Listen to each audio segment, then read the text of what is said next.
Okay, we're going to continue on in the Apocrypha. This is the second book of Esdras, chapter 5, verse 28. And now, Lord, why have you given this one up to the many? And after preparing one root above all others, you have scattered your only one among the many.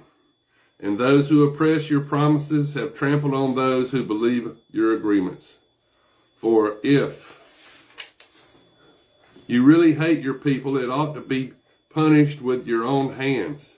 And it came to pass when I had uttered these words, that the angel who had come to me on a previous night was sent to me, and he said to me, Listen to me, and I will instruct you. Attend to me, and I will tell you more. And I said, Speak, my Lord. And he said to me, Are you so much distracted over Israel, or do you love him more than his maker does? And I said, No, sir. But I spoke from grief, for my heart pains me every hour, while I strive to understand the way of the Most High, and to inquire into what his degree apportions. And he said to me, You cannot. And I said, Why, sir? Then why was I born? And why did not my mother's womb become my grave, so that I might not see the trouble of Jacob, and the exhaustion of the posterity of Israel?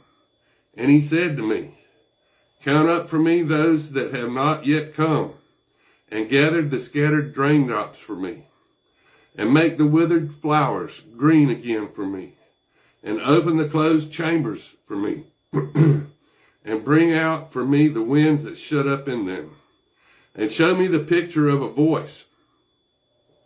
And then I will show you the mark you asked to see. And I said, Sovereign Lord, who is there who can know these things, except he whose dwelling is not with men? But I am foolish, and how can I speak of these things about which you have asked me? And he said to me, Just as you cannot do one of these things that were mentioned, so you cannot find out my judgment, or the end of the love that I have promised my people. And I said, But behold, sir, you protect those who are alive at the end. But what will those who were before us do? Or we or those who come after us? And he said to me, I will compare my judgment to a crown. Just as there is no slowness on the part of those who are last, there is no swiftness to the part of those who are first. And I answered and said, Could you not have created at one time those who have been created, and those who are now, and those who are to be, so that you might show your judgment sooner? And he answered me and said, The creation cannot make more haste than the Creator, and the world cannot at one time hold all those who have been created in it. Then I said, How could you say to your slave that you would surely make the creation created by you alive altogether? If therefore they are all to live at once, it can support them all at once now. And he said to me, Ask a woman's womb, and say to it, If you bring forth 10 children, why do so at intervals? Ask it therefore to produce 10 at once. And I said, Of course it cannot, but can only do it only in time. And he said to me, I have made the earth the womb for those who are at intervals engendered in it.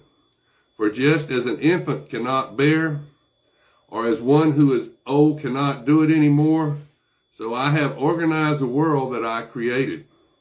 And I asked him and said, Since you have not shown me the way, I will speak before you.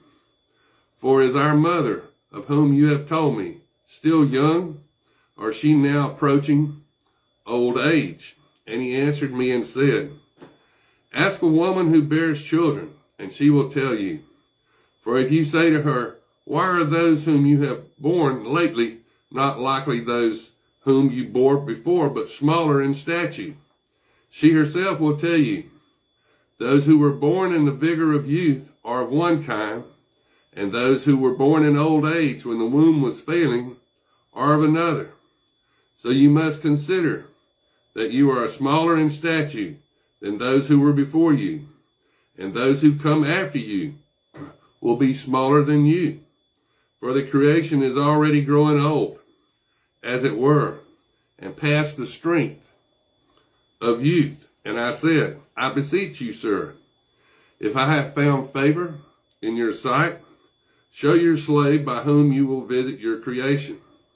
And he said to me, as for the beginning of the world of the earth, before the outlets of the world were fixed, and before the assembled winds blew, and before the voices of the thunder sounded, and before the lightning flashes shone, and before the foundations of paradise were laid, and before the beautiful flowers were seen, and before the moving forces were established, and before the innumerable companies of angels were gathered, and before the heights of the air were raised aloft, and before the dimensions of the firmament were named, and before Zion was appointed his footstool, and before the years of the present were discovered, and before the wiles of present-day sinners were cut off, and those who treasured the faith were sealed, even then I considered it, and these things were made through me. And though no other, just as their end also shall come through me, and through no other. And I answered and said, what will mark the parting of these times? Or when will the end of the first or the beginning of the second be? And he said to me, from Abraham to Abraham. For from him sprang Jacob and Esau. But Jacob's hand held Esau's heel from the beginning. For Esau is the end of this age, and Jacob is the beginning of the one that follows. For the beginning of a man is his hand, and the end of a man is his heel. Between the heel and the hand, look for nothing else, Ezra. Then I answered and said, O sovereign Lord, if I have found favor in your sight, show your slave the end of your signs, some part of which you showed me the other night. And he answered and said to me, rise to your feet, and you will hear a very loud voice. And if they place you where you stand is violently shaken, you must not be terrified when it speaks. For what it says is about the end, and the foundations of the earth will be that will understand that the speech concerns them. They will tremble and quake, for they know that at the end they must be changed. And it came to pass that, when I heard, I rose to my feet and listened, and behold, a voice was speaking, and the sound of it was like the noise of many waters. And it said, behold, the days are coming, and it shall be, when I begin to draw near to visit those who live on the earth, and when I begin to require those wrongdoings from those who have done it, and when the humiliation shall be complete, and when the age which is beginning to pass away shall be sealed, I will perform these signs. The books will open before the face of the firmament, and they shall all see it together. And infants a year old shall talk, and women with child will bring forth untimely infants at 3 or 4 months, and they will live and dance. And sown ground will suddenly appear unsown, and full storehouses will suddenly be found empty. And the trumpet will sound, and when all men hear it, they will suddenly be terrified. And it will come to pass at that time that friends will make war on their friends like enemies, and the earth and those who live on it will be greatly terrified, and the sources of the springs will stop, so that for 3 hours they will not run. And it shall be that whoever shall have survived all these things that I have foretold to you shall himself be saved, and see my salvation and the end of my world. And they will see the men who were taken up, who from their birth have not tasted death, and the heart of the earth's inhabitants will be